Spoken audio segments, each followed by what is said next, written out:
This is Scott Becker with the Becker Business and the Becker Private Equity Podcast.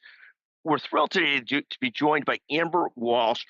Amber lives at the intersection of private equity and healthcare. She's on the executive committee at McGuireWoods. She's going to talk to us today about sort of deal activity the first half of the year, based on a PitchBook report and what they're seeing in sort of the healthcare, private equity, and deal space. Amber, let me tee it up and ask you to take it away.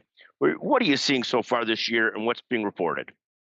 Yeah, so I would say the theme continues to be ongoing resilience of the healthcare deal-making market, in particular private equity-backed healthcare deals.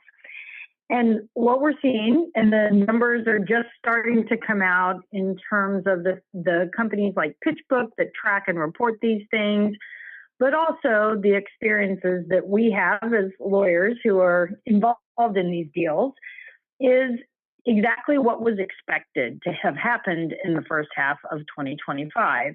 We came into the year expecting, with cautious optimism, love that phrase, expecting increased deal activity from this time last year. That looks to be playing out.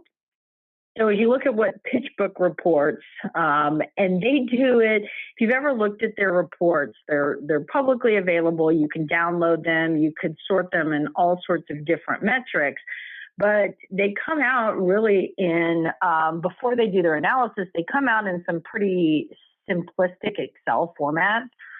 And it looks like we are tracking to be up in the first 2 quarters of 2025 across the board, not industry specific, but private equity backed deals, with a little bit higher percentage in buyouts, a little bit fewer exits.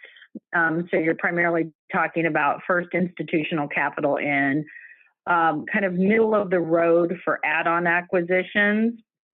And back to that exit point, we're also seeing reports that exit hold periods for private equity firms, again, across the board, not just in healthcare, while we know they have increased over the past couple of years, reaching almost an average of 6 years from what used to be just under 5 years, it does look like coming into the middle of 2025, those are expected to go back down a little bit. Maybe we've reached the peak on hold period, such that when you look at all of this together, expecting more exits later this year. And all of this is taken, obviously, in the vein of we've got the big deals that happened in the first half of the year, the $1 billion and north deals in healthcare, about half of which had private equity buyers or sellers on one side or the other. So that all kind of comes together to, like I said at the beginning, kind of continued resilience, not gangbusters, not totally crazy out of control, but optimistic. Yes. One of the things I saw in one of the reports is that the overall dollar volume of deals is up year after year, but the number of deals is not up. That was down about 15%, 16%. And I think the inference was that mid-sized deals, small deals, mid-sized deals aren't being done as prevalently, but there are a lot of big deals that are offsetting that. I wonder what you're seeing in the healthcare world. Are there segments in the healthcare world that are busier than other segments? It seems like, at least in some of the physician specialties, the bolt-on activity has really slowed, but in some other specialties, it seems pretty active. But then in other parts of healthcare, digital health, technology, all kinds of other areas, there seems to be lots of activity. Any sense of your feel for different sectors in healthcare and what you're seeing? Absolutely. That's exactly what we're seeing, is those physician specialty deals, even the facility heavy deals, a little bit less activity. I don't want to say stagnant because I think that's too extreme of a word. You do still see deals being done. I mean, there were plenty of closings in Q2 in physician specialties. But you're absolutely right that it is heavier in tech-driven healthcare.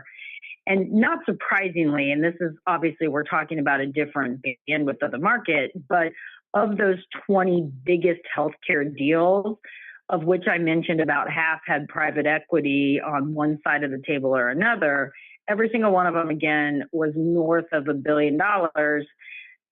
Every single one of those 20 was in tech, pharma, biotech, or device.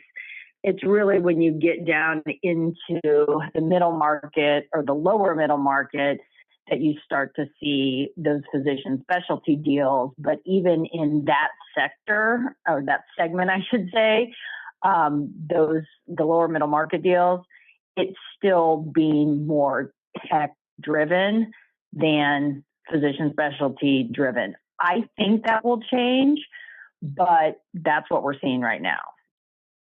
Yes, no, and I think it's fascinating as to whether that will change or not, or whether it'll change in certain specialties or not, because certain specialties that are healthy seem healthier, where the margins are still good. The specialties where margins are tougher, OB/GYN, for example, you see less deal activity, just because if you use a debt model and you got slimming margins, really challenging. Or orthopedics, it seems like things continue to sort of move forward in a good deal. That's just a very quick, sense of it. Aesthetics, plastics seems to be moving as well, but other specialties seem less so. But again, so much of what we're seeing is in the revenue cycle, the health IT area, and so many other areas. Absolutely. And some of those buyers, some of the PE funds that are buying in the rev cycle, the EMRs, the payer services that have that connective interface between the group beneficiary, the employer, the TPA. Some of those PE buyers also have separate investments in physician services and ASC companies, dialysis facilities like DTCR, Bain, to where they're not just tech focused. They have a cross section of different types of healthcare investments that complement each other, or at least that's the theory.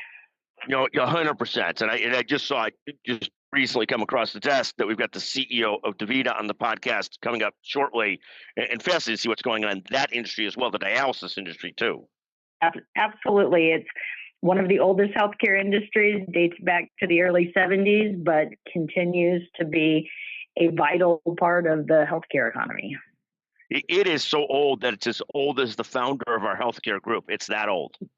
It is, Mr. Bob Pristave. That's exactly right.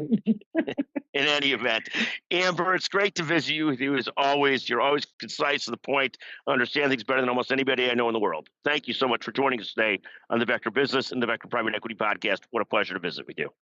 Thank you, Scott.